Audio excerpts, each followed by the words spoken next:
The morning began with the tolling of bells calling for the morning prayer. I am Sir Godfrey.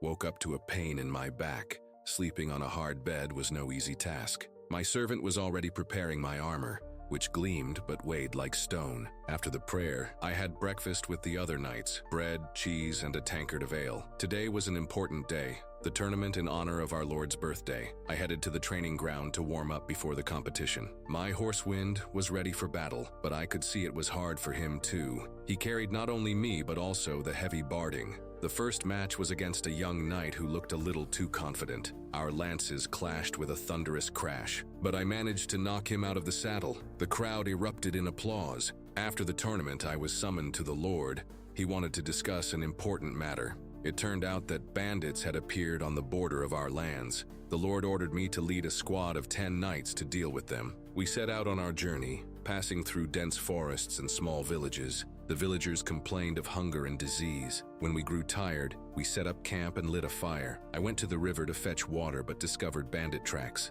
They ambushed us in overwhelming numbers. The battle was brutal. My sword clashed against shields and arrows whistled past my ears. Eventually, we repelled the attack, but one of my comrades was wounded. I bandaged his wound, and we moved on. We returned to the castle victorious but utterly exhausted. The Lord was pleased and rewarded us with gold coins.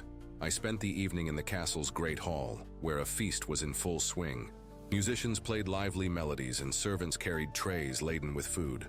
After the feast, I inspected my weapons and armor.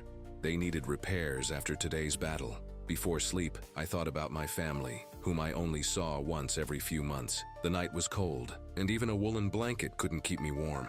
In my dreams, I was haunted by visions of battle and the cries of the wounded, which woke me and led me to the castle wall to gaze at the stars. The air was crisp, but it helped me feel alive. Knight's life is a constant struggle, against enemies, against nature, against one's own weaknesses. But even when it's hard, I must remain strong for myself, for my comrades, for those I protect. With those thoughts, I went to sleep, knowing that new challenges awaited me tomorrow.